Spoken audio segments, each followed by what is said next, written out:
The knuckle cracking sensation of Tony. Hey, greetings from Storybrooke. I'm Bobby Hawk, and this is the land where you should really think twice before accepting a ride from a friend. And we talk about ABC's hit series Once Upon a Time. And how are you guys doing this week? Joining me as always, we have Elizabeth Placencia. How are you this week? I'm okay. Friend. Yes. Yeah, friend. Yes, yes. Monica Sadai, how are you doing this week? Good. Good. And Tony Hoop. Pretty awesome. He speaks. This is the first we've actually heard from him. For a moment, I was beginning to wonder. All right. So yes, this is this week's episode of Greetings from Once Upon a Time is number 16 of the 7th season, Breadcrumbs. And Monica has been doing such a good job these past few weeks with the rhymes. So why don't we go ahead and let her grace us with her rhyming summary. Woo, go girl. Thank you. Okay. Henry wants to write his story, one that has lots of glory. Who knew a potion could be so sweet? On Ronnie they depend, this curse to beat. Nook gives fatherly advice. Tilly sells beignets that smell nice. To Nick's sweet words, they will succumb in this week's episode, Breadcrumbs. Breadcrumbs. So, any idea how many words rhyme with breadcrumbs? Well, quite a few, probably. Yeah. I think succumb was like the best word to choose. What was that? Not according to Rhyme Zone. Yeah, but you could that's the thing with like a rhyming website or algorithm or whatever like that is that like it tends to leave out like the I don't know, like the ones that you like are not necessarily like with you just like you kind of like you have to rhyme the third syllable of a word almost sometimes to where it does like you got to think like Eminem or something. But you did a very good job this week as always, Monica. Very good job. Thank you. So of course, Breadcrumbs. I mean, it's fairly obvious who this episode is going to be about. Even though he wasn't even in the episode all that much. But yeah, I don't know. Before I jump into it, I guess I'll just ask kind of like a first reaction. Like, what did you guys think of this week's episode? I know the last few weeks we've been really enjoying, what they've been doing. What do you guys think of this week's episode? Without spoiling it too much. Oh, turn off my sound. Is creepy. Yeah. Okay. Bill used to have the Robin Hood stare, right? So like I have like the Nick stare. So like whenever he like looked into like the trunk last week, or whenever he like Henry was saying when he was saying in the car ride this week, Nick would always be like, he was really good at looking like deranged or something. Yeah, and then he like all gripped on the steering, like like last week too. He like that last scene when he closed the trunk, and he's all like. Like I don't even understand, but yeah, that's like the Hansel stare, I guess, or the Hansel glare. I don't know. I'm gonna need a meme to be created. Yeah, that moment when you find the tools that are in the trunk.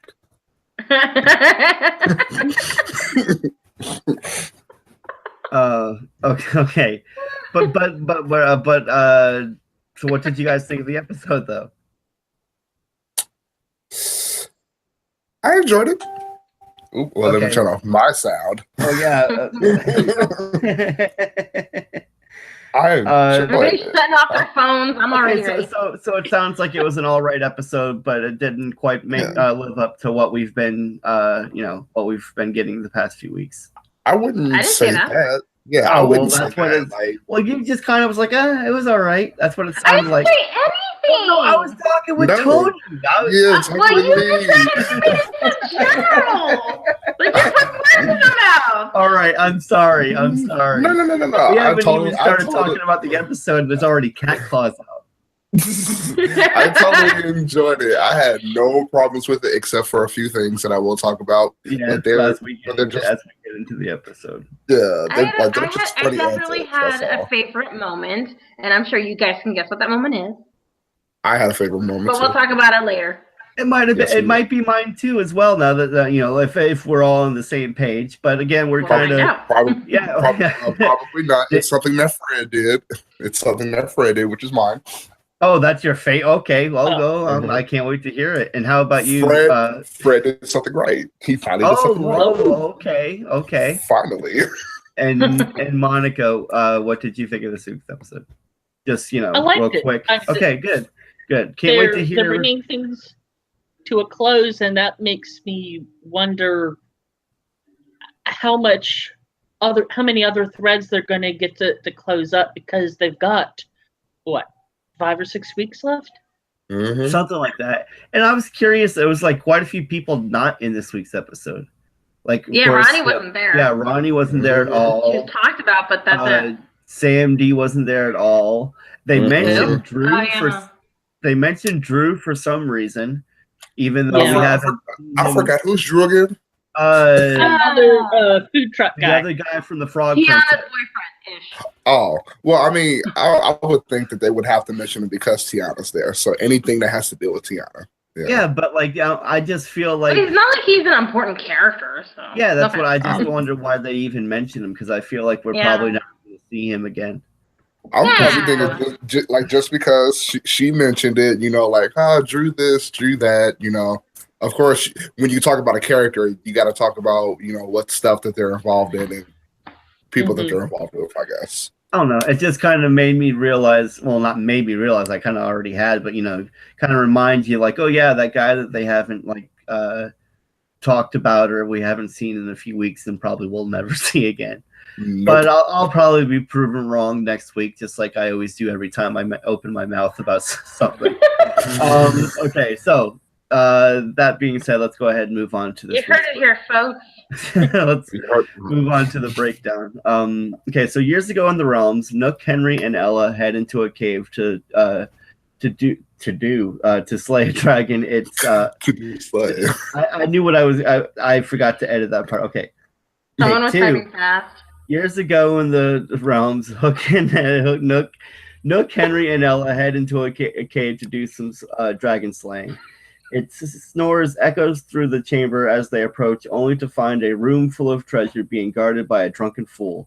Seems the dragon migrated weeks ago, leaving behind the villagers' gold and silver, and also plenty of wine. As Ella escorts the squatter out, Nook realizes Henry isn't his chipper self. He was looking forward to slaying a dragon. He doesn't feel like his life lives up to Cinderella or even the rest of his family. He hoped to find a ring with a great story to offer Ella. Nook offers to help. You would think I could do a better cold read, even though I wrote this thing. He knows a thing or two about rings. He wears more on one hand than Liberace could with 3. I don't know if either of you know who Liberace is. I'm sure Margot does. You guys probably Who's Margot? Margot, Jesus. Monica, there's an M in there. There's an M. You know what I meant to say. Oh my God. Oh my goodness gracious. Whoa. My head is my mouth is all over the place. Jesus Christ. What did I just miss? Nothing. I'm just being Margot. I'm being stupid. I heard the Margot comment, but I had no idea what he was talking about, so I didn't say it. I meant to say Monica, but I said Margot because of Margot on the show. Yeah. Do we have a hidden cast member who we don't know about? No, Margot. Robin's alter ego. Yeah, I'm just saying, so do we have now I'm totally thrown off. I'm not gonna start totally over, so we'll just move on from there. Her name is Monica. I know this. I just introduced her at the top of the show. Well, then apparently you forgot at some point. Okay. In the Heights, Henry heads to Ronnie's looking for the proprietor, who is busy elsewhere. Margot's working the bar, and when she recognizes him, she tells him how much she loves H-Town. He's just about to leave when he notices Nick brooding in the corner. He says he's lost a client last night, and he says he lost a client last night. As Henry is looking his spirits, he gets a call. Apparently, Margot's not the only one who loves his podcast. Across town, Weaver and Rogers investigate the fourth crime scene where Ivy got away and they can't find even a strand of hair. After coming up empty-handed, Rogers heads off to bring Tilly to her first day of work, but Weaver turns to leave and stops after something grabs his attention. Back at Ronnie's, Lucy and Kelly are in the basement cooking up a magic potion to cure Henry, and it smells yummy. But if Ronnie can't find the final ingredient to give it some oomph, it might as well be Campbell's soup, and they will have to stay cursed forever. At Jacinda's, Henry's come to tell her the good news. Siren Media loves his podcast so much they want him to stop doing it and produce other podcasts. Isn't that great? Problem is, if he takes the job, he'll be moving to New York. Rather than stop him, she tells him to take the offer. Henry hesitantly walks away from Jacinda, possibly for good.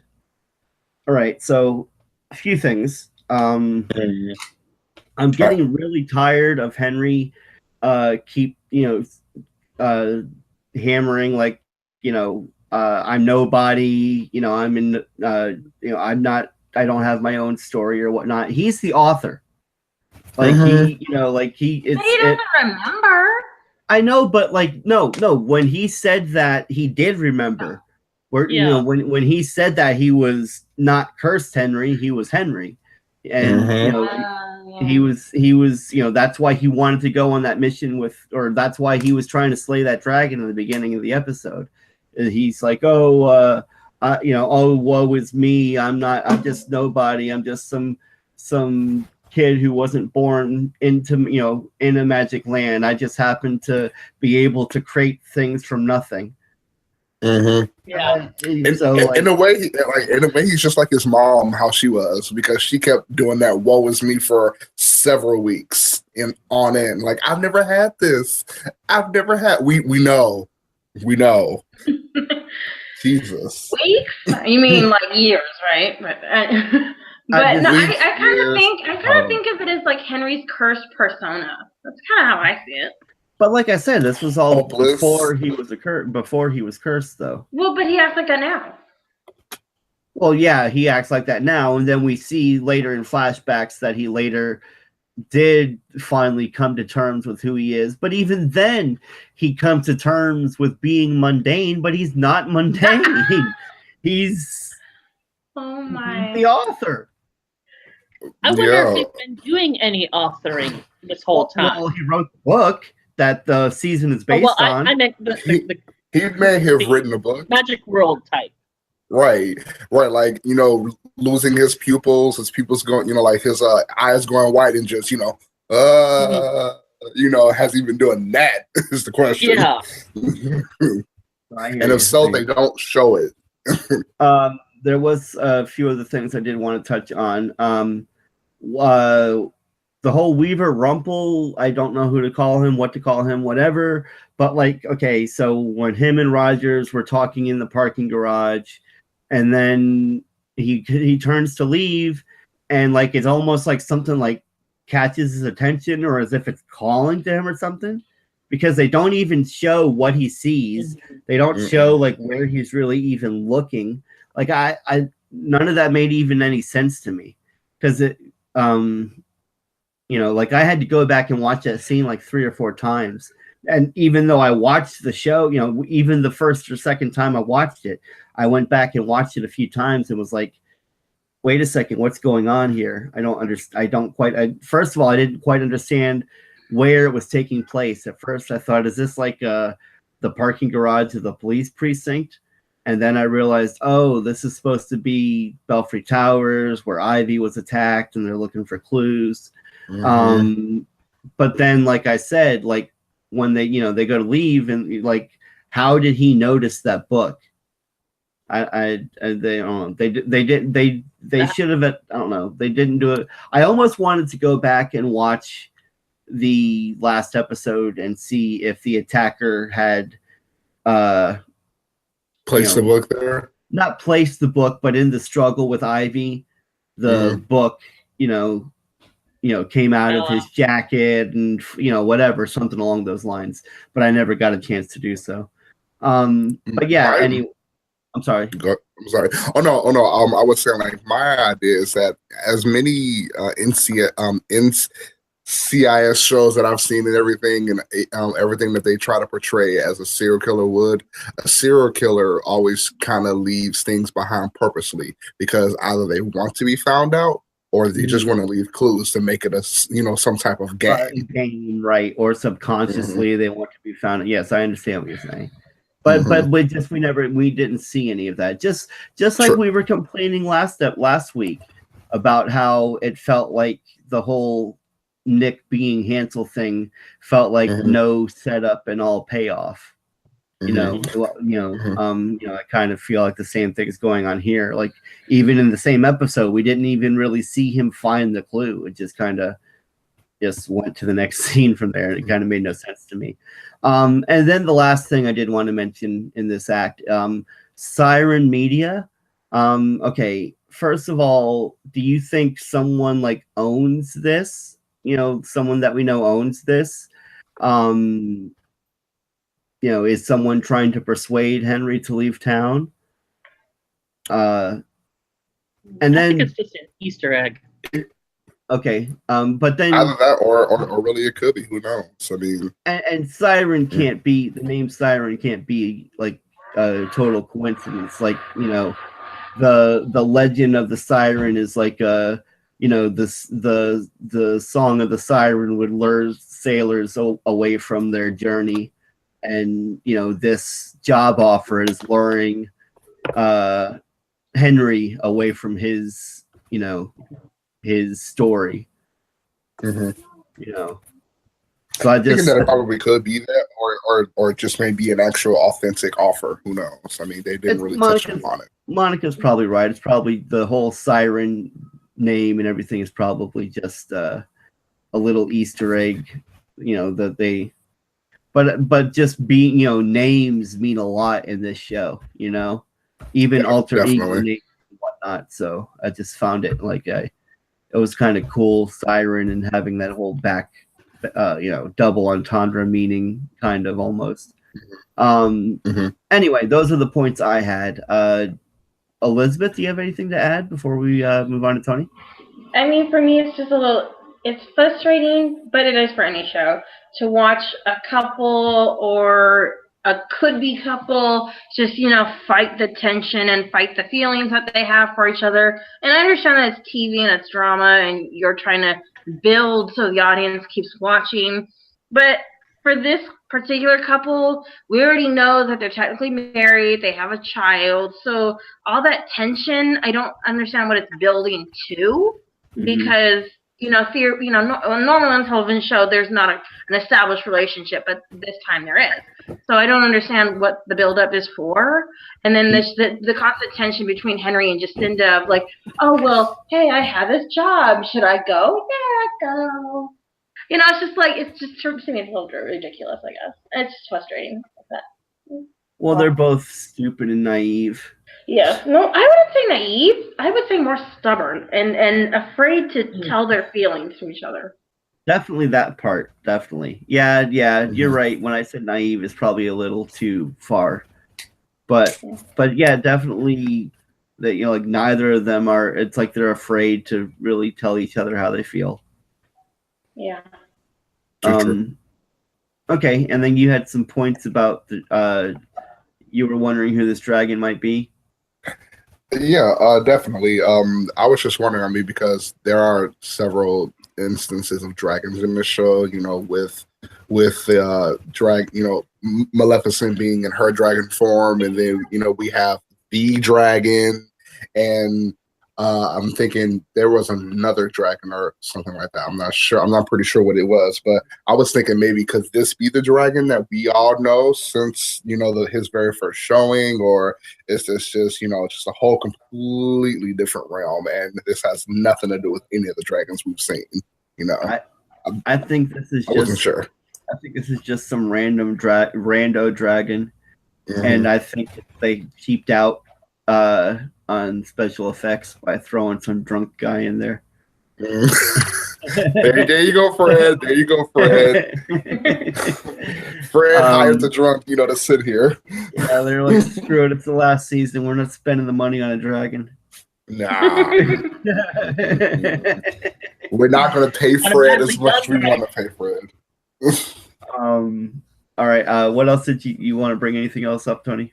Yeah. So it just seems like the the blind witch or this blind witch, whichever blind witch that affected, this Gretel and Hansel the most, really did a number on him. The in our Hansel and Gretel story in the original Enchanted Forest, nothing like this happened. It was an actual what it was. They lived happy ever after, they escaped, blah, blah, blah. But this one seems a little bit more realistic, and I actually like the difference between the two. I mean, it's different, And also, Monica, I agree with you. He's very creepy. Very. Like he like he's getting the weird, creepy eye, stare, a run for its money each week. Like a very creepy stare. I mean, also, it seems to me that lastly, which is the last point, lastly, that the so-called tension between the two is kind of reminding me of how season 1 almost ended with magic coming back and the curse being broken. It kind of reminded me of when David was leaving for, what was it, Boston, I think, for an apartment back in season 1, on how he was leaving, and the tension grew, between him and Snow, and it's doing the same thing with Jacinda and Henry. I'm thinking that it's kind of like a mirroring effect. I mean, it kind of reminds me of that for some reason. I don't know why, but yeah. Well, there's a lot of this season that harkens back to the first season, so that wouldn't be surprising. As far as you were mentioning about Hansel, what was it I wanted to? Oh, the blind witch. I really would have thought that, obviously that Baker was the Hansel and Gretel witch with her allusions to the candy and gingerbread and everything else. The first witch that was killed. But then at the same time, spoilers for next week. I don't know if how many of you guys saw the promo, but like the whole promo is about like Hansel/Nick going after what the promo says is the one witch who like really did him wrong, and it's Zelina. Really, that is a different outlook. I would have like to see this realm's, Hansel and Gretel story too. Right. So I don't know exactly, how that all plays out. Obviously, we'll see next week, but spoiler alert. It just kind of makes me feel bad that that story of this season is starting to get really good, and for them to kind of revamp it and things like that. It's kind of just sad that this is the only season for the new cast that they're getting. Yeah, like I mentioned before, I do wish that if they were going to come back like this, I wish that they had at least committed to 2 seasons to let the show or reboot, kind of, catch its footing, and let it, gain or retain an audience. But unfortunately, they didn't. But hey, it's okay. We're here till the end. Yes, we are. Monica, did you have anything to add before we move on? I thought it was cute that Nook was all protective over Tilly, and he's like, I can't explain it. And we were like, you don't have to. Yeah. Trust me. I like that little exchange, and I think we mentioned it last week. That's one of my favorite parts of this season right now is the camaraderie that's grown between Rogers and Weaver. Yeah, true. I enjoy it. Yeah. And Bobby, I liked your theory that the book was in that locked room. Oh yeah, with with the bikes or whatever that I were was there. wondering where the book came from. Yeah, I don't understand it. Like it just like it, and like I said, he didn't even like he was walking away, and then he just stopped in his tracks and turned around and was like, what's that? And it was like, what's what? Like I said, I just wish that they had done a better job of conveying what was going on there, because I really don't feel like they did a job at all of conveying what was going on there. No, now it's a bit of a cut scene. Yeah, there's possibly there's a bit of trimming that went on that really, I don't know. I like I said, I had it was watched forced. It was definitely they forced. finally showed him with the book. If they hadn't had that scene with him and Henry with the book here that we'll talk about in a moment, then I wouldn't have even known what they were talking about or what that scene was trying to allude to. Mm-hmm. I do feel though that it is sad that Belle had to grow old and die for Rumple to become a better man, for him to, he feels like he's honoring her in his good behavior now. And he seems to care more about other people now, and it's not just all focused on Belle. It's kind of sad the way it had to go down for him to become a better person. That's all I'm saying. Well, Belle made him a better person, and in those years that he was with her, he was that better person. Yeah, he lied to her constantly, put her under a lot of sleeping curses and spells. And no, I'm talking about the last however many years that they were. Okay, you mean that one episode? Well, that one episode, that was an eternity. I mean, yeah. Come on, Elizabeth. It wasn't like it was a day. Right, like it wasn't a day that it all happened. I mean, like here you go, spilling some haterade, all snap. Like I totally agree with you that yes, for years Rumple was not a great person, but not at all. And it totally sucks that that Belle can't be with the man that he is now, but in a way she was, because for years, until she died on that mountaintop in the sunset, she was, with that better person. He died, she died in his arms as he was that better person. Mm-hmm. I really wish she would have been a part of this season too, to see this good person. But then again, they would have had to give her a different curse persona or something like that. And I don't think Lacey would have done well here. No, or maybe too well. I think she would have brought him back down to the opposite. Right. No, but we do know that she will be seeing him as the man as he is now, because we know that she'll be making him. Didn't we get that Emil will be coming back in the last episodes or whatever? You say Emil? Yeah. Isn't that her name, Emily or Emily? Yeah, no, it's Emily, but I heard Emil. I know. Emily DeRobin. My mouth is not working tonight. I thought we'd established that when I called Monica Margot. It is totally okay.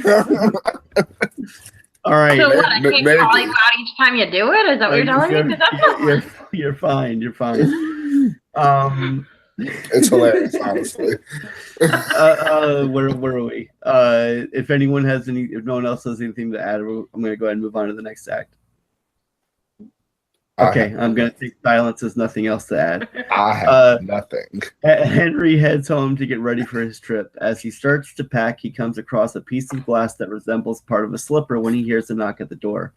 He runs to the door, hoping to find Jacinda, telling him he's making a terrible mistake, but instead finds Weaver. He's found something at the parking garage that makes him think Henry can help him with the candy killer case. Weaver hands him a copy of his book. Henry opens it up to find it littered with scrambled notes. Flashback to the realms. Nook means to help Henry find his story and his ring. They head to a pub where Nook reveals he has the map to one of the greatest treasures in the lands, Davy Jones's locker. In it is the ring of his pirate bride. Unfortunately, Smee isn't no longer in control of the Jolly Roger. That honor goes to Blackbeard. If Henry wants to find his ring, they will have to sneak aboard and take back the Roger. In Seattle, Rogers brings Tilly to her first day of work at the Rollin' Bayou food truck, and it's hard to tell which one is more nervous. But no need. Sabine assures them Tilly will do great. Back at Ronnie's, Kelly sends Lucy home while they wait for Ronnie to return. Margot begins to give her mom the third degree about why everything's changed so much since she left, but Kelly can't offer any answers. Margot says the reason she left in the first place was all the secrets. She tells her mom that she should have never came back before storming off. Elsewhere, Weaver feels the need to bring Henry back to his creepy evidence room before telling him the killer thinks his stories are real. He wants Henry to look over the book and see if he can find the connection. Flashback to the Jolly Roger. Henry and Nook emerge from some very smelly barrels. They stealth their way across the deck and are just about to attack a member of the crew when we see that it's Smee. He apologizes for letting Blackbeard get the Roger. Smee tells him that he might still have a few loyalists on board. Maybe. But that will change once they see that Hook has Davy Jones's map. With that, the crew comes out with swords drawn, and Blackbeard takes the map before having them tie up Henry, Hook, and Smee. Flashback to Seattle. Tilly's not doing so great with beignet production. Sabine gives her a tray of samples and hope that she's better with sales. Jacinda shows up to tell her about Henry's big move. Sabine tells her she needs to tell Henry how she feels before he leaves. Back in Weaver's creepy room, Henry pores over the scribblings of a madman and is obviously upset. He can't believe his story is being twisted by someone to commit murder. Weaver tells him he's the only one who can stop it. He grows angry, as if he's being blamed. He decides he's had enough, and he's heading to New York. Weaver stops him by telling him that that's not what the Henry Mills he read about in his book would do. Henry says he's right. He wrote himself into the stories to give himself hope. Suddenly, Henry has a realization. The killer doesn't just think the stories are real. They think they're actually part of the story. He just has to figure out who. Okay, so just as an aside, why did they have to go back to Weaver's creepy room for Henry to sit down and read the book? Why couldn't they just sit down on Henry's couch and because the book was at his office. No, Henry he showed him the book. he was at Henry's apartment, and he handed Henry the book, and Henry opened it up and saw the scribblings, and then it was like, okay, now let's go downtown so you can read this book. And Henry's like, Henry's like, but I've got a comfortable couch sitting right beside me. There's some wine in the fridge. I could sit right here. We're good. Honestly, you're making it so difficult. Obviously, there was much more evidence at the precinct, and to my understanding, so Henry could look around and say, yeah, this place is creepy. Yes, of course. And there was more evidence. We have another set. We have to make use of it. Well, right, to me, honestly, it's like it's what was the place in Storybrooke that where Rumpel kept everything? The pawn shop. Yeah, to me it's just a representation of the pawn shop. Oh, it's exactly what it is. It's a place. It's the place where Weaver keeps all the evidence that he's found about all these storybook characters and whatnot. But regardless, that's not, I just don't understand why they had to make a trip across town for him to read the book. I think it's just down the street. I have a theory. Here, let's go down the street. All right, Monica's got a theory. Let's hear it. When I was watching the episode, I kept going back to, why is Rumpel doing this? He could read the book himself. He knows these things are real. But I think he's trying to wake Henry up by jogging his memory. So by bringing him into the evidence room, and he sees the marionette, and who knows what else he noticed. Okay. Suddenly the trip makes sense. No, that makes sense. Yeah. The question I have is that if Henry does wake up, but the curse is still in effect, does that mean he's not dying from the poison until they break the curse? As long as he's not, as long as he stays far away from Jacinda, the heart is fine. Yeah. The moment that they get close, same thing for Hook or Nook. Yeah, Nook, I wonder how Hook, they're Nook. going to resolve that too, because as of right now, They're only worried about Henry with his heart. Tilly and Nook are living Yeah, together, they're which is cursed they've hearts. never been able to do outside of the tower. I'm thinking that the only way that it's going to be resolved is if you kill the person who cursed, the cursees. Well, Eloise. To kill Mother Gothel? Okay. Yeah. I was No, just okay with look that. past it. I can handle that. Kill that bad Regina. word.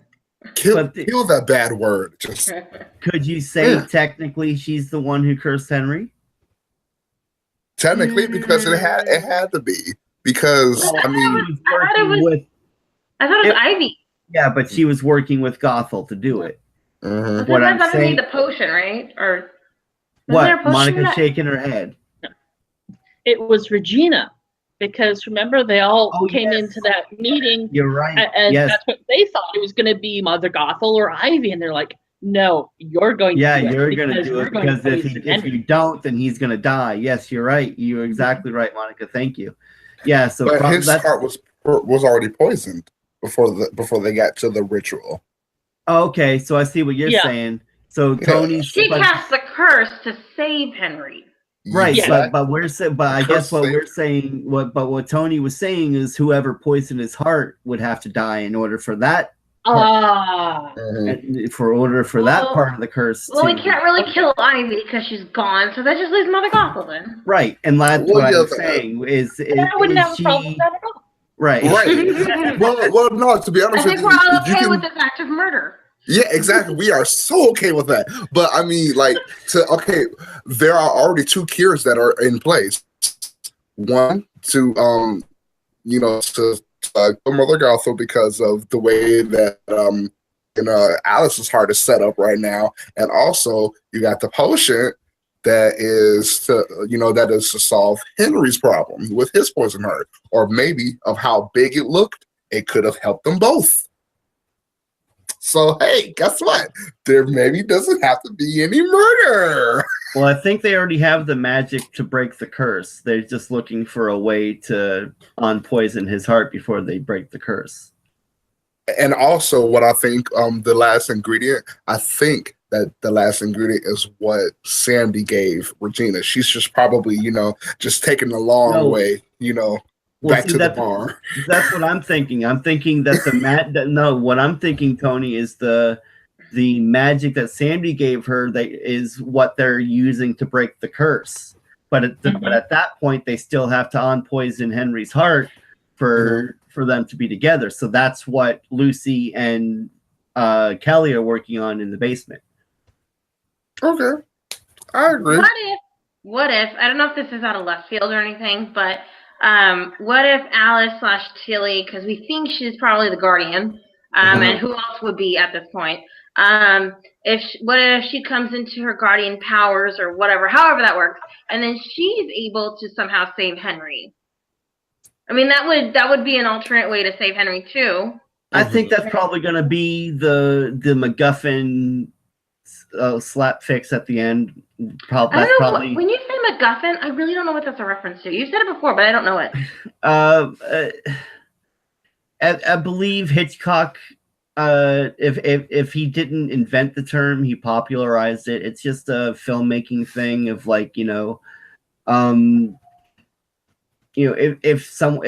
usually it refers to if someone is looking for something, it's a MacGuffin. It doesn't matter what it is. It's a MacGuffin. Some random magically fixes it all. Right. Yeah. She's going to be definitely the loophole to it. Yeah, it's just one of those things where it doesn't matter what it is. It's just what the writers need at the moment. Okay. Okay. Thanks for explaining that. No, you're fine. And I'm using it kind of very loosely as to if you really talk about what it really means, it's usually what the characters are after in the third act of a story, and they're after the key. Well, what's the key? You write around that, but really it doesn't matter. It's the MacGuffin, because in the end it doesn't. that's what the term means.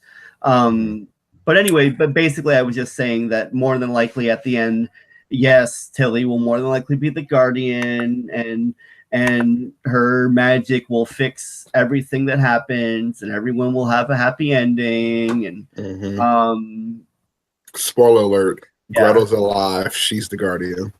Oh God. Jesus. I really don't see that happening, but Stranger Things, right? Stranger Things. Stranger Things. I didn't even okay, so or maybe get this, spoiler alert, it's Ivy. That's the reason why she comes back. That would be a real Deus Ex Machina. If she just I'm pretty sure she's not coming back, because everything I've read has said that she's not going to be there for the end of the season. I don't think so either. But I would just kind of go with the flow of what Tony was saying there, that like if that were to happen, that would truly be a just total out of left field Deus Ex Machina. You know, where did that go? It'll be definitely like WTF. Right. She's the guardian. Crystal. Does anyone have anything to Tony? Looks like you had some questions about this act. Yeah. I mean, always happy to see Blackbeard in any kind of different rendition. But question: which rendition is this? Which Blackbeard is this? Because he actually seems like cooperable with. Well, I think what you're talking about is in a later scene. Well, no, beforehand, because it was all planned. The whole thing was planned. But but that's a later scene we're talking about, right? We are, but in hindsight, it was all planned. Yeah, no, I know. Even in the bar. I mean, I have comments for it. I'm just waiting. No. But basically, what he's asking though is which Blackbeard is this? The same question we ask every week when they bring a character on that we've seen before. Yeah. Which one is this? And so like it's like, okay, hold on a second. So for a second, wait a second. The Blackbeard we saw before, was that the actual Hook's Blackbeard, or was that the Witch Hook's Blackbeard? What do you mean? Which one before? Before when? They were both in Neverland. Yeah, Blackbeard's been on the show before. No. I'm talking about. Do you mean like before this particular episode? Yeah, when we I believe Blackbeard wasn't he killed off before? Yeah, but yes, I believe the other one was killed off, because at the time I remember being a little upset that we weren't going to be able to see more of the character. I'm really thinking this is like a Wish Blackbeard, only because of what later scenes reveal. I'm thinking that is just an easier explanation to me, because the real Hook and the real Blackbeard would never get along. No. To me, yes, it has to be one of two options: Wish Blackbeard or Other Realm Blackbeard. But it can't be Other Realm Blackbeard, because all of the Other Realm characters are not Wish Realm is like the exact opposite, or parallel rather, not even opposite. I'm hearing a weird static. Do you guys hear a static? No, wait, stop. Not right now. Weird. That was weird. I heard it and then it stopped. Okay, never mind. I don't know. We have a poltergeist. It's Fred. It's Fred. I don't remember what I was saying. I'm sorry. Sorry. No, you're fine. You're fine. I was probably getting long-winded anyway. It didn't sound like it. No, Blackbeard. Like it can't be the Other Realm Blackbeard, because all the Other Realm Blackbeards are different, or Other Realm characters are different people. Jacinda is not the Cinderella we've met before. And so on and so forth. Tilly's not the Alice. So yeah. Side note: I would have definitely enjoyed this Alice as Alice in Alice in Wonderland. But then what doesn't make sense is what I've said before, is like they seem to almost use the Wish realm and this other realm interchangeably. Maybe the Wish realm, as if they exist on the same plane. Yeah, or maybe that they're so close that they can do that. I mean, who knows? I mean, I just none of it makes any sense anymore. And with only 6 or 7 episodes to go, why are we even beating ourselves up anymore about whether it does or not? Right. In hindsight, it kind of sounds like the Wish Realm is its own natural realm. It was just needed to be created, and maybe it was the next realm that was next door to this new realm. I'm just going to put it like that because it makes sense. Tony, as far as I don't know if you have anything else to add. It looks like we've already touched upon most of your notes here. Possibly did, yeah. And the inventory room just through conversation and whatnot, yeah. Mm-hmm. Monica, did you have anything else to add before we move on?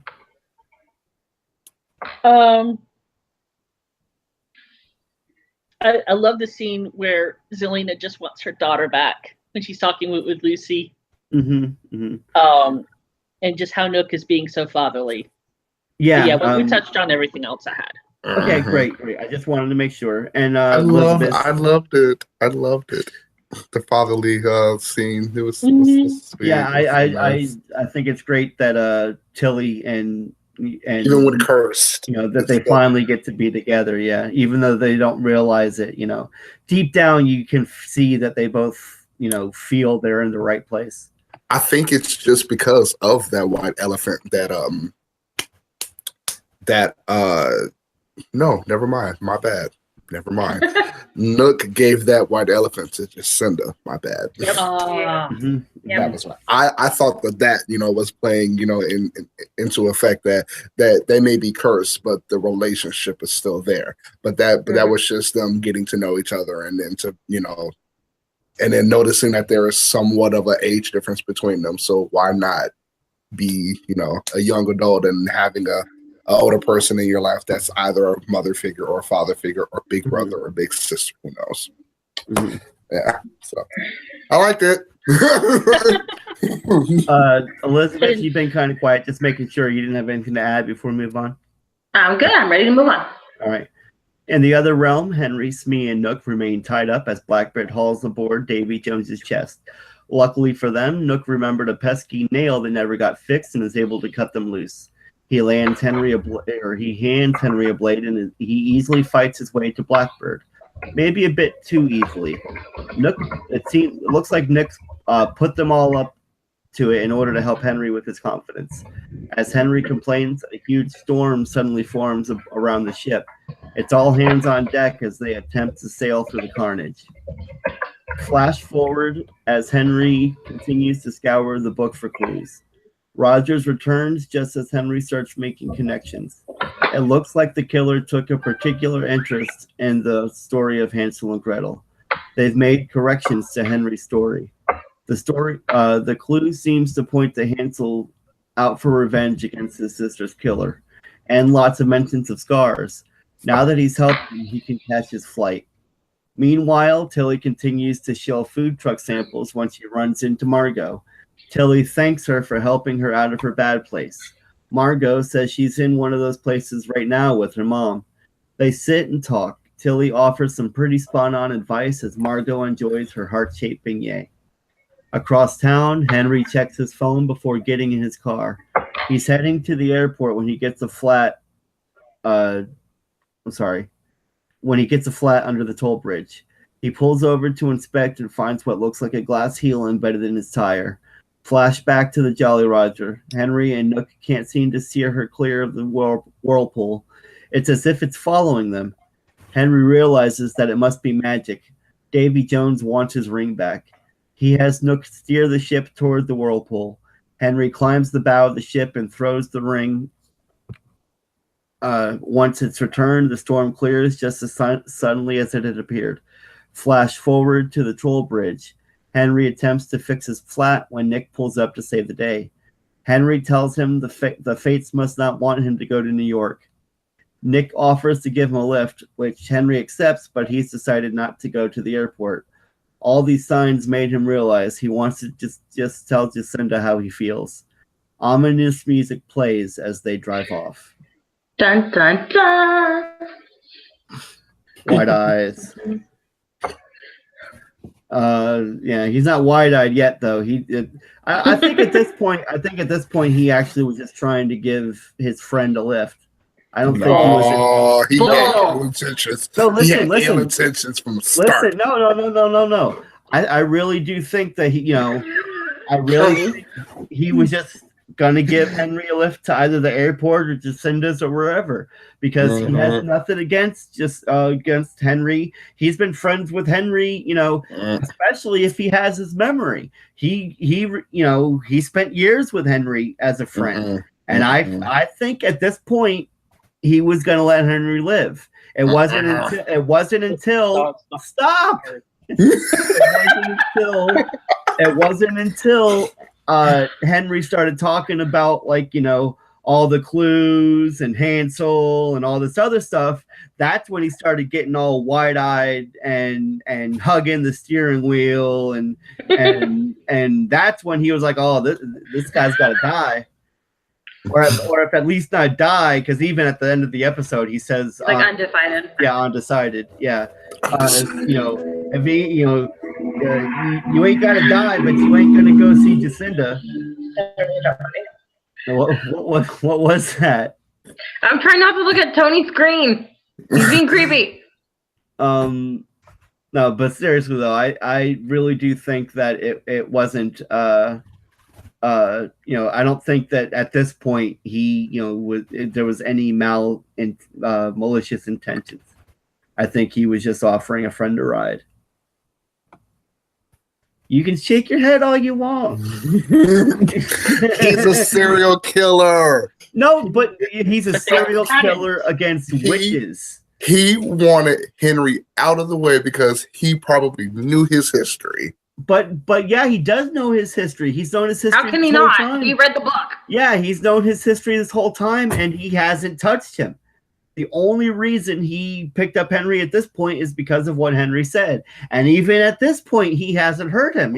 In his own words, it's undecided. Because he's not out. He's a serial killer as long as you're a witch. But other than that, you're good. There's no witch or wizard that didn't go bad who wasn't in Slytherin.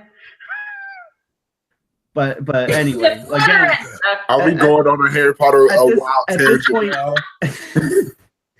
At this point, it's all moot anyway, because it doesn't matter if he had malicious intents at that point or not, because we're at where we're at. But anyway, I just wanted to throw that out there, that I really didn't think that. I think that he was just offering a ride to a friend. Because I can see both sides of the argument. I do think he sees Henry as a friend, or has seen Henry as a friend. Let's just lie and wait. All right. Well, whatever. Lying and wait. All right, Bobby, you go to that side. Tell you go to that side. When I say go, you fight it out. No. I don't have anything else to add, I don't think. So Elizabeth, it actually looks like you wrote something in here this time. Yes, I did. I was typing as you were talking. Okay, I have a couple comments about these different scenes here. So the whole getting Davy Jones' treasure thing, I've seen Pirates of the Caribbean enough to know that should have been way harder to do. Just what did they cast the net and just bring it up? Like, it should have been way harder, and we didn't see any of trying to get the treasure. I'm just like, that is such. It was Fred. Blame Fred. It was not. I mean, getting rid of the treasure seems to be the hard part, apparently. That's that's crap. Okay, anyways. And also, I was kind of disappointed in Nook just to fake this whole thing. I mean, on the one hand, it's cool, I guess, that he had some kind of deal with Blackbeard, and they're clearly different in this realm, or whatever you want to call it, than our Hook and our Blackbeard, I'll call it, who would never work together. So I don't know what their deal was, because they didn't say, but I'm curious to know what would have convinced Blackbeard to work with him. But, I just was kind of disappointed that he kind of tricked Henry like that. But, Henry said everything that I just agree with how Henry put it to Nook. So, and then also I enjoyed the conversation with Margot and Tilly. And I think Tilly's advice, honestly, I've never really, like when I get into an argument with like my mom or something, I'm like, oh, that's her point of view. Like I never thought about it before. I just usually think about how I'm feeling. So it's kind of like a nice thing to hear, and maybe I'll remember that in years to come when I'm fighting with my mother. And that's nice to see that a show can do that too. Just like just a small scene like that can make you think about, your everyday interactions and make you, that's very, and I love when shows can do that. I love it. Again, something I feel like I've mentioned before, and we've probably all mentioned before. I don't remember seeing these actresses in other places, but I am loving the relationship between Robin, Tilly, Alice, Margot. Thank you. Thank you, Monica. Ironically, yes, I just love the chemistry between the two actresses in both personas. They do. It's just a shame that we don't get to see more of it. Being again that how we've discussed, this will be this is it going forward. Yeah. But I feel like they have more chemistry than most people have had on the show. Yeah. I actually saw the actress who plays Robin in a movie that I just saw in the movie theaters like a week or so ago. It's this movie called Midnight Sun. Okay. It's about a girl that can't be in the sun, and she has it's a not a I don't know if it's a disease or whatever, but she would die if she was exposed to the sun. Spoiler. Anyway, but is she the person who plays that? No. She the actress who plays Robin it's much of a smaller role in the movie. But the only reason I brought it up was because it was like I saw her on the screen. I immediately recognized her, and I started to poke my boyfriend, going, "Wait, that's Robin! That's Robin!" And he's like, "What? Who?" And I'm like, "That's Robin from Once Upon a Time." Tilly and Alice are very similar, but I love the dichotomy of Robin and Margot. There's definitely differences between the characters. As far as Margot's a bit more bookwormish and whatnot, and so I just both actresses. I just hands down, as far as definitely new characters and new storylines, I think those two are my favorite of what's been going on this season. This is one good couple that they did right. Mm-hmm. Yeah. I never got to comment. I don't think I was in the episode or podcast episode, but when Robin saves Alice's life outside the troll bridge, just the episode where they're like picking each other's book and it's like their favorite book. I thought that was so cute, and I never got to say anything about that, but that was really, really cute. Like, oh, yes, Alice in Wonderland is my favorite story. That was just adorable. And they give them plenty of asides like that, like tonight with the heart-shaped beignet. Mm-hmm. And definitely.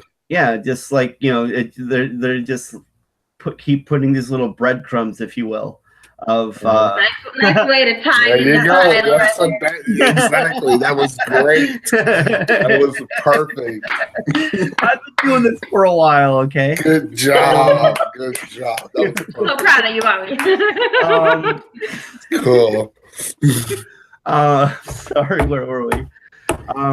Tony, did you have anything to add? So here is my Fred tangent from earlier that I was talking about. So let's get right to it. I'm going to be first spinning some haterade on Fred tonight. My first point of Fred, you screwed up.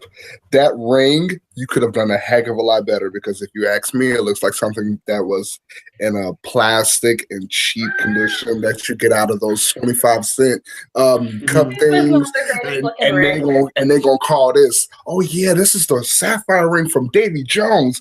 It's worth a lot.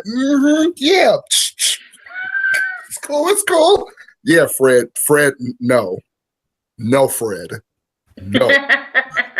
That ring looked too cheapish, and then you wanted to put it in the script that Henry wanted to give it to Jacinda.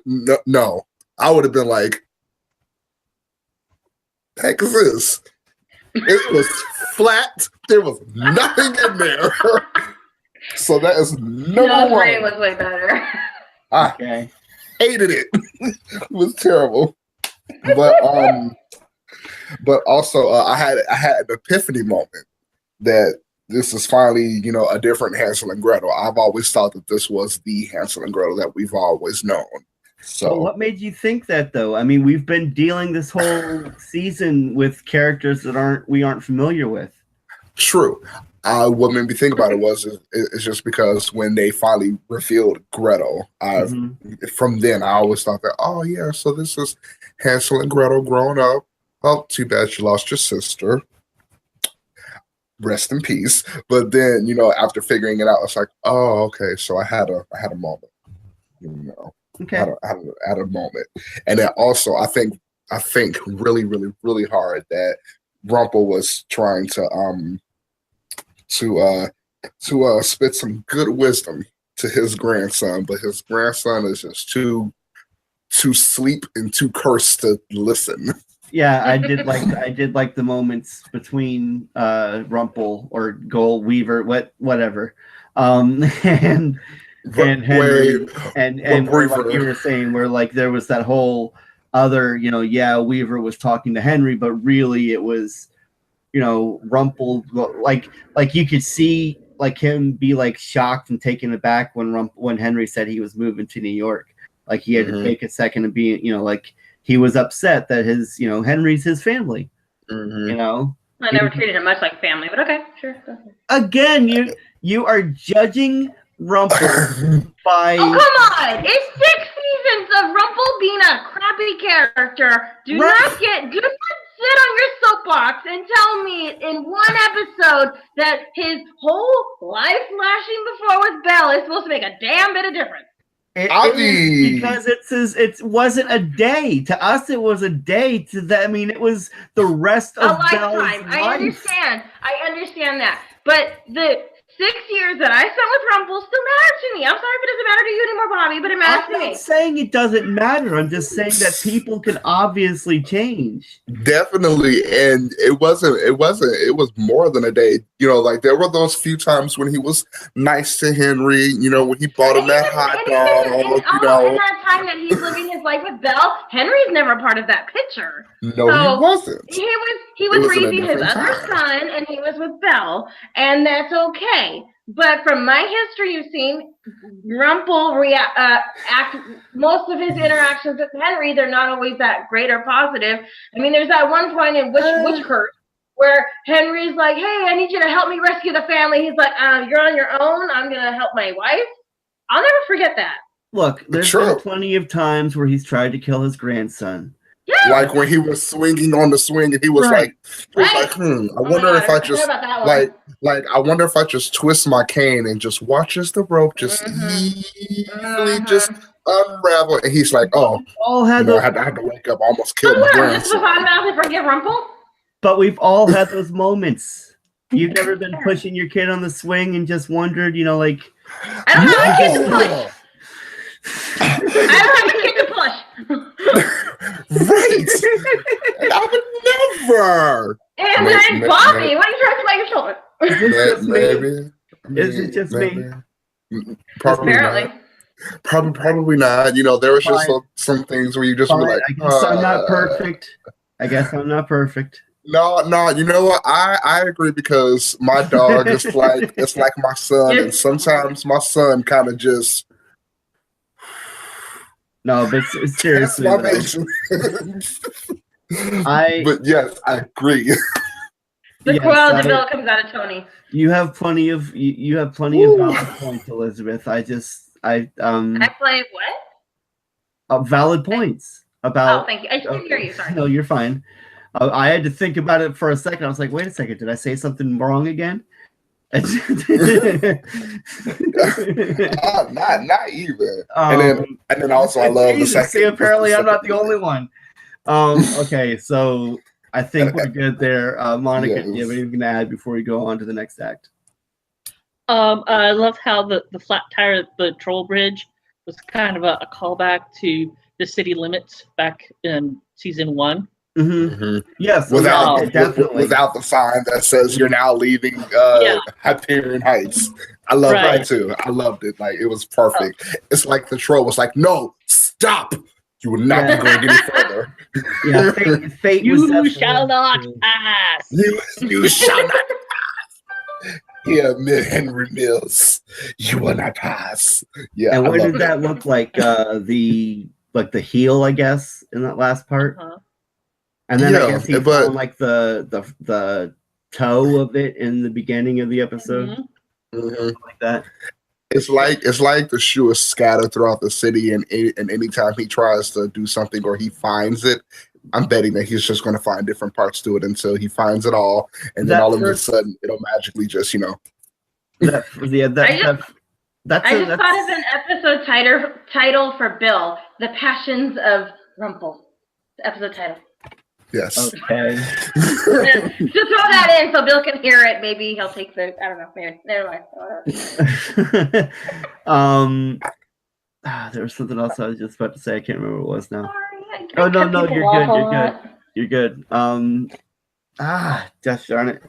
I hadn't wrote it down. It was just spitting off of what you guys were saying. But apparently, if it comes. I definitely feel like the fates were leaving him. The toe of the slipper, or whatever. Is that something that Lucy gave him, or something, or was that just something he randomly found in his apartment? No, I remember that's when he was looking for Jacinda in the woods. Like I think in the second episode of the season, and he didn't he find that piece in the woods? Like she left that for him. Oh no, wait. No, she left the whole shoe. She left the whole shoe. Belfry was digging up the garden, and Lucy jumped in the hole. Right, that's what I found that room. Right. Wow. So Lucy gave it to him, or well, they were together. Okay. Okay. I had a feeling that it was something we had seen before. I just wasn't sure.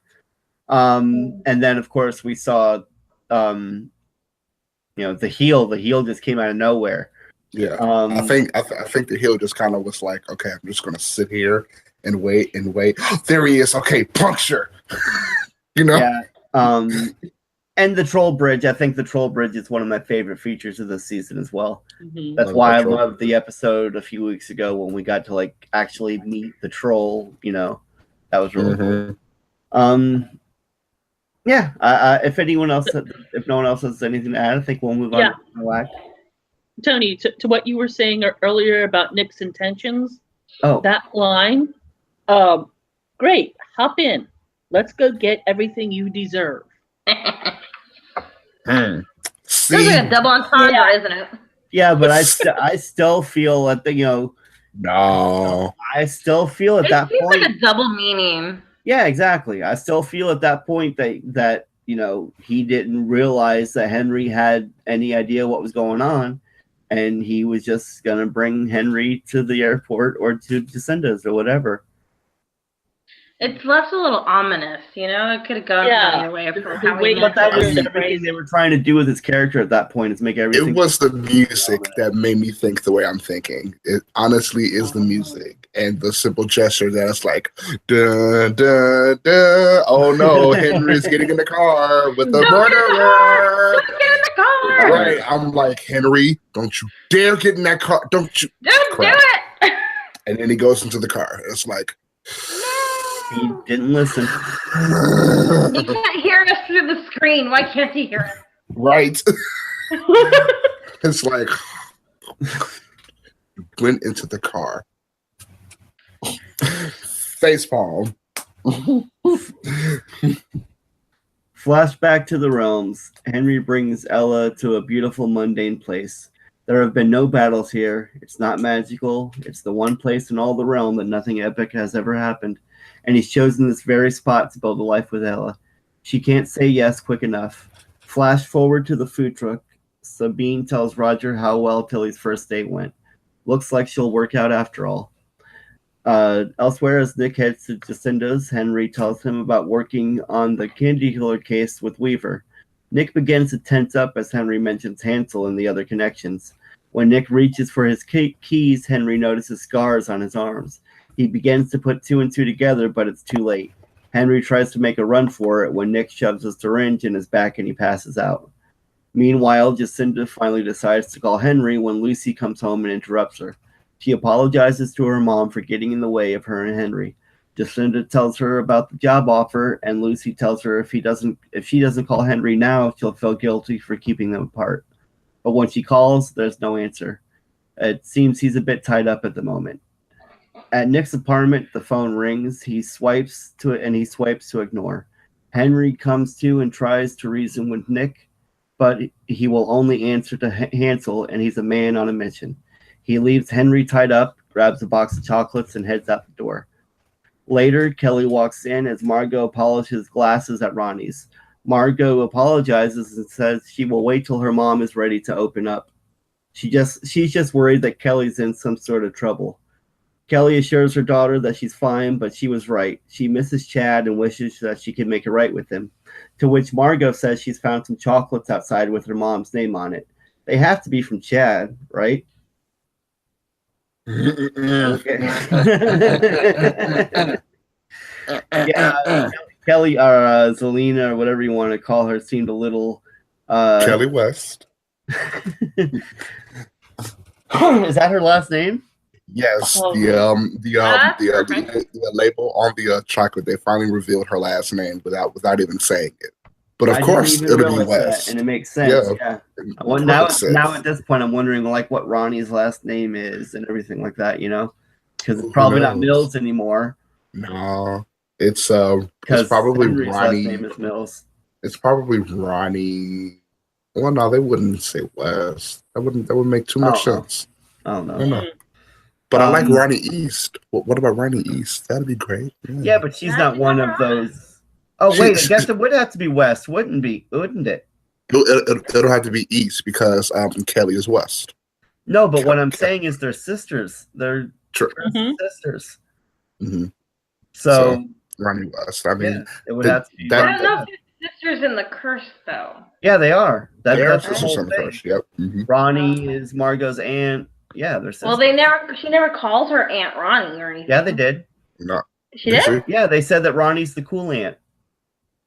Oh, yeah. No, that was Aunt Regina. Huh? That's cool Aunt Regina. Yeah, Regina. They said That that was before the curse. that Kelly called Ronnie the cool aunt. That's why Margot went away, because Kelly was restricting. Oh wait, was that the? No, that was the cool. That was the. It's confusing, you guys, because there were so many parallels in that episode between what was going on with Kelly and Regina. That was all Regina. Kelly and Ronnie, and what was going on with Zelina, and how the curse parallels itself. Parallels kind of like. Enhances the things that are and the problems that are happening in the reality. So like Robin left because of all that. We're all getting confused, but at this point we're talking about a different episode. I could be confused. I don't know. We're all confused. But I don't feel confused. Now we're getting long. Look, all these different like always got me confused. I never know who to call what to call who did where, what, when. I mean, they tell you. They tell you. We know who Ronnie is. We know who Kelly is. We know who I Margot understand, is. but there are some times where like there's a bit of overlap sometimes, and you kind of get confused as to who did they know this? Did they know that? Mm-hmm. Who did that? Mm-hmm. It's just hard to keep it all straight. It's hard to keep it is. Mm-hmm. Anyway, that does it for this episode as far as the recap goes. I don't really have anything in my notes right now. Elizabeth, do you have anything to add before I move on to Tony? Trying to think. I'm rereading it just to make sure Oh, of course, duh. Sorry. I was like forgetting for a second. So my favorite part of the episode was when Henry proposed to Cinderella, and I was all gushing, and I was tearing up. It was so beautiful. And it was really like he picked like the perfect spot, and then all the things he had to say to her was just so beautiful. Mm-hmm. And I got all like, oh. It was so cute. Yeah, for this whole season, I've been kind of fighting. Like I've felt like the actors didn't have chemistry as far as Henry and Jacinda go. They definitely had chemistry. I'm Yeah, sorry. yes, that's what I was just going to say. That like, and I think we've even mentioned in the past that maybe that was intentional, as far as their lack of chemistry. You know, being their cursed personas and everything like that. But I definitely felt the chemistry in tonight's episode. It was definitely there. Their chemistry is definitely different and unique, if you think about it. Mhm. You know, like we're always so used to chemistry is able to be pointed out. We're almost used to Charming and Snow's chemistry. You know, even though they were cursed, it's because it's what it's what they made them to be. Then with Jacinda and Henry, they made their chemistry a certain way, which is why we all felt that they don't have no chemistry, you know. Well, I kind Just of the way almost things came out. I feel like they made us like they made us earn, you know, they made the characters earn it. You Definitely. know, they we had to follow them along on their journey before we could see the chemistry. Exactly. And if that's the case, that they did all of this intentionally, then that's kudos to the writers and actors that had to perform it that way. It's hard to have chemistry and it not come across, and hide it. Right, hide it for exactly. So for that, if that's what they were doing all these weeks, to finally, to come to this, then kudos all around. Definitely. I mean, like, I bet they're probably best friends offset, and they had to completely act like total strangers against each other, throughout the whole season. So that's got to be very hard. Okay, and Elizabeth, do you have anything else to add before I move on to Tony? Okay, Tony, go ahead. Yes. So this is the good part of the tangent for Fred. Fred did a very, very, very good job with the whirlpool and how it kind of reminded me of what it looked like. It looked like a water portal on how they went to Neverland. Mm-hmm. I enjoyed it. The CGI was great when it exploded and things like that, and things became calm. Mm-hmm. Fred did a great job, with this. It gave me all the feels about it. And also, quick question to everyone of what they would have liked if the show had more time. Did you guys want to Neverland by chance and get a different feel about a different story, not nonetheless with Peter Pan being there, or maybe have a different Peter Pan? Would you have wanted that? To be honest with you, as far as what if we're talking about things that I kind of miss, that I almost feel like we had been kind of promised more of, I kind of wish we had seen Tilly or Alice rather in Wonderland.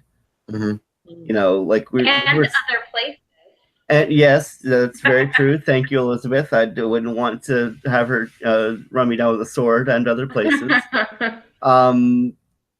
But like, I feel like we were promised, like, to see, her, where else she had been, like you said, and other places.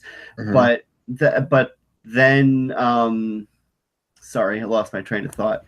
There was that scene in the tower where it almost made you wonder if she had even been to Wonderland. Because before she even went to Wonderland, she was playing with those stuffed characters and whatnot. And now that I'm thinking in my head, I'm wondering with the way we've seen her magic work, if like she created Wonderland in this realm.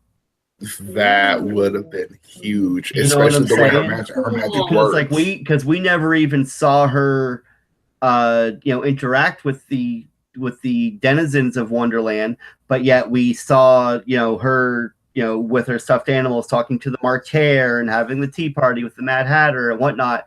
So it's almost as if maybe when she finally did leave the tower and go on her own adventures, maybe she created this whole other world of her own. Mm-hmm.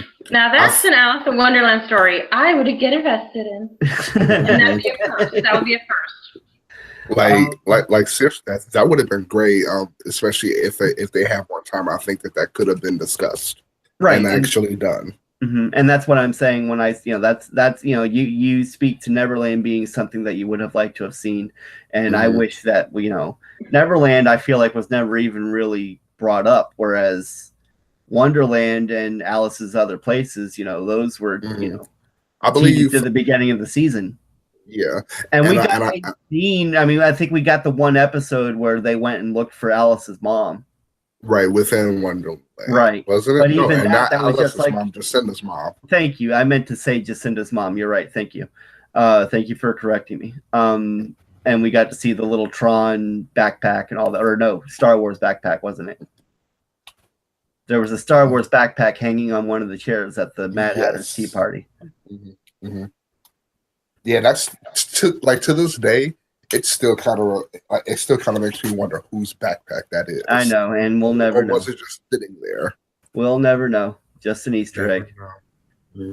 And yes, to tag on to the CGI, yes, the CGI was not bad at all in this episode. And I always like they've only done it a handful of times, but I love when they take the opportunity to flash back to the realms or for story, whatever they're doing, a flashback into the Storybrooke or a storybook, rather, part of it. And they do so by actually panning into the storybook. Yeah. I like when, really cool when he hands Henry the book and Henry starts looking at it and it goes down into the Jolly Roger and everything. I thought that was a really, I like that.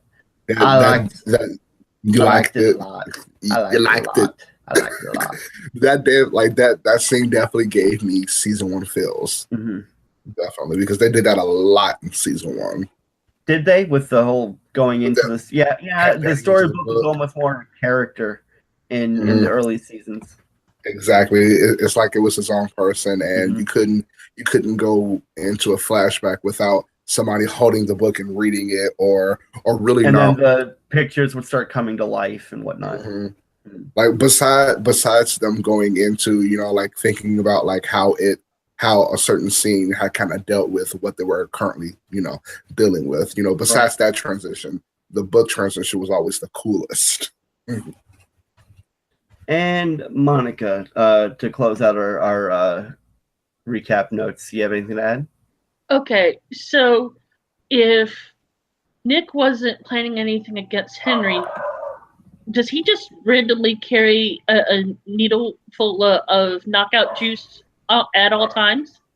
I'm gonna say yes, seeing as he already has a trunk full of chocolates and ropes and a mask and whatnot. I'm gonna say he has several syringes at the ready. He's got one in his car. He's got 2 in his pockets, just in case. How he needs to be all serial killer on the go.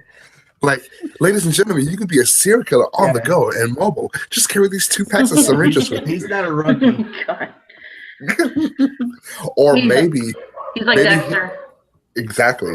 Or maybe his knockout juice can also be we never see anybody eating the chocolates or anything like that. But maybe he's syringed his knockout juice into the chocolates. Yeah, and that could work with the first 1 or 2 people, maybe. Until the word gets out that people are getting killed with chocolates. Right. People, do not eat the chocolates. Right. It will kill you. And go ahead, Monica. Sorry. It makes sense. I knew either Ronnie or Zelina would be the next target, because the only other magical person I can think of would be Gold. But you don't want to kill a cop while you still got other people on your list, because that's going to bring them to heat. Right, exactly. So. That's all I had. I thought that it was going to.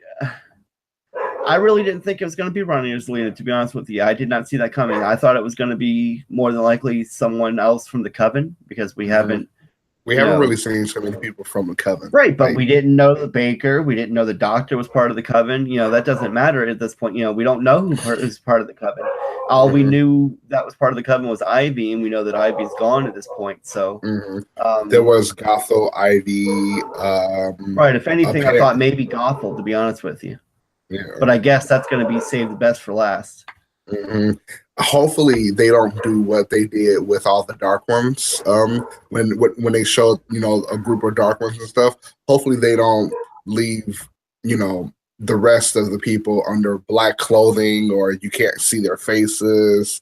Because I really feel like if you put a face to a character and everything, that kind of brings much more fear into what's going on at that moment. Like it would have been nice to see most of the Dark Ones that we knew back then, instead of just seeing black cloaks.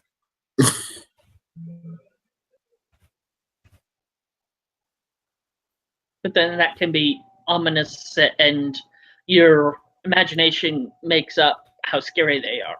Oh, definitely, yeah. Right, before it was like mannequins, right? Yeah. Before it was just mannequins, cloaks. I'm thinking that they're probably going to summon the other Coven, the other Coven members from the mannequins. Maybe, who knows? So what? There's 3 down, 4 down, I guess, including Ivy, right? Yeah, so there's Gothel, Ivy, the Baker, the Doctor. Who knows? I mean, maybe the Doctor was in that flashback scene where Ivy met Gretel, but she wasn't that, big of a character to be seen on camera, maybe. I hear you. That's a possibility. I mean, obviously there's at leleast 4 other witches out there, or 3, I guess. 3 or 4. And Madam, what's her face? I forgot her name from How to Manage. Oh, Cristobal Lady. Leona. Yep. Thank you. Madam Leota. Yes. Madam Leota. Yep. So they gotta do something about her, hopefully. They didn't really. We probably will never see her again. I hope we do, because then that just doesn't make sense. You introduce these people to the Coven, and she doesn't necessarily die. So I mean, the way it started, it seemed like the Coven was gonna do something together, and now the Coven's being killed off. So it's like I feel like from my understanding, they went in a different direction than they were originally intending to, because the series is being cut. So I don't really know that, I don't think that we'll actually ever see a Coven together. I mean, since they're killing them, right? It doesn't make sense. But well, more than likely. I'm thinking more than likely the next episode will be Hansel's last. I haven't seen the. I mean, I don't see how he could. I don't see him killing any more witches. He's obviously not going to succeed killing Kelly, Zelina. Now, also, my question is, with Gretel being magical, do you think Hansel is being hypocritical, and he's also magic himself? I think at one point I thought you had to be born with magic to use it, but now I feel like if you train hard enough, you can use it. Even if you're not born with it, it may be just harder for you to come by it. For you to learn. Right. Yeah. So I don't necessarily know that Gretel was magic to begin with. I feel like because of what happened to her in that gingerbread house, that she decided to become, decided to utilize it, And then, even in the beginning of the season, they kind of show Rapunzel and, kind of almost make a point of how she's able to use magic without being magic.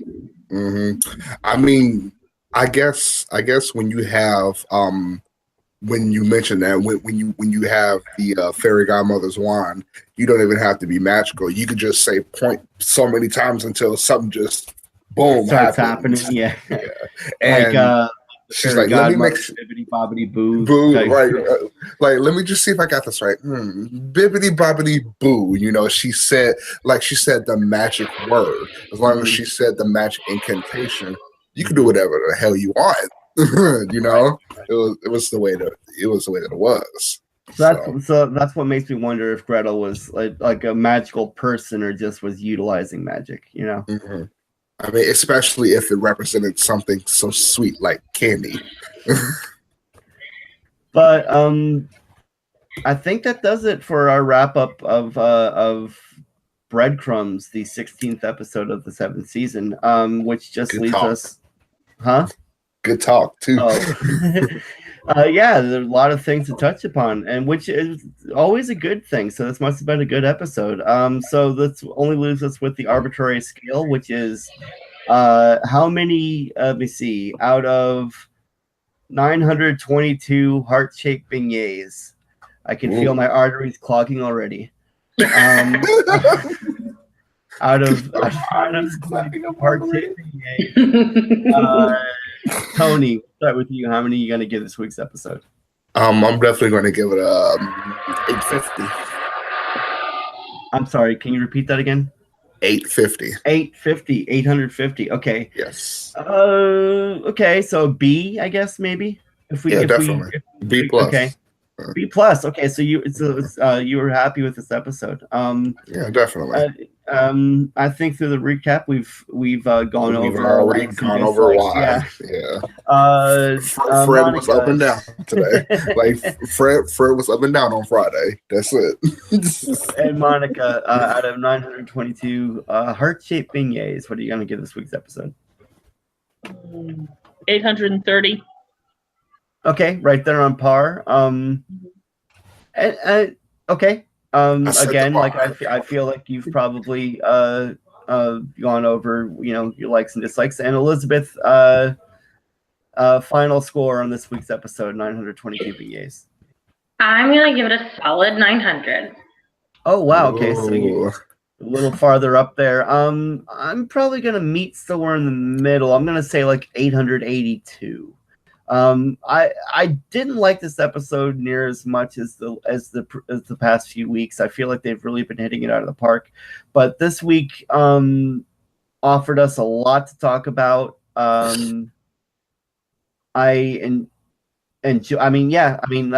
could sit here long-winded and try to repeat everything I've said over the past hour, but I feel like we've spoken our case and as to why the episode is as good as it is.